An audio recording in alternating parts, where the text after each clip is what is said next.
J'ai rencontré une famille d'Ukrainiens au parcours très particulier, Oleksiy Sadovniks et sa famille. Ils vivent à Châteauguay depuis 4 ans, depuis le début de la guerre entre la Russie et l'Ukraine. C'était un très long chemin.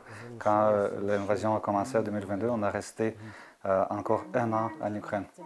En fait, c'était une évacuation forcée parce que le champ de bataille était presque dans notre village. Et là, on était déplacé à l'ouest de l'Ukraine. Et c'est qu'après, quand on a commencé à avoir des papiers pour revenir au Canada. Mais la vie est dure pour eux. Ils ont 10 enfants, dont un enfant d'un peu plus d'1 an, né au Canada, et un des plus grands, malheureusement, au front, comme paramédic en Ukraine. Nous avons 3 enfants qui sont restés en Ukraine.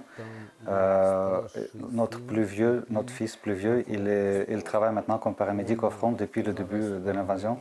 Ça fait déjà presque 4 ans. Et lui, il est toujours au front. C'est lui qui sauve les vies des soldats et des civils ukrainiens. Ça vous fait peur, j'imagine, d'avoir un enfant au front? Nous sommes une famille croyante et nous prions pour que tout va bien pour notre fils. Lui, au front, il est aussi pour les soldats russes qui sont pris en otage, oui. Mais parce que lui, il est croyant aussi, donc il aide à tout le monde. En fait, c'est pas juste lui, c'est tous les soldats ukrainiens. Ils essayent de ne pas laisser les Russes mourir s'ils peuvent les aider. Là, quand notre fils est venu ici en mois de novembre 2025, on a vu comment il est différent par rapport à ce qu'on a vu il y a 4 ans, comment il est maigri, mais même son regard est différent. Après 4 ans, on est déjà enraciné ici, donc on a construit, on voit notre avenir ici au Québec, au Canada, mais on n'est pas certain et ça donne beaucoup de stress, pas juste pour nous, mais pour tous les réfugiés ukrainiens qui sont venus ici après le 2022.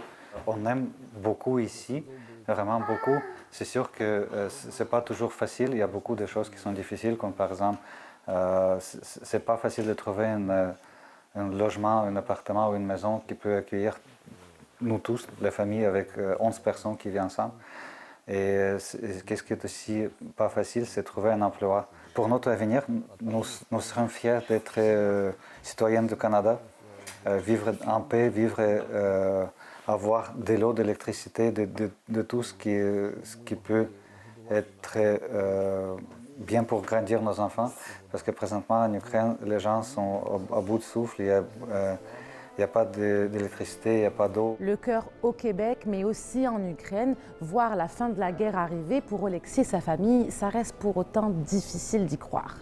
À Montréal, Lila Mouche pour Nouveau Info.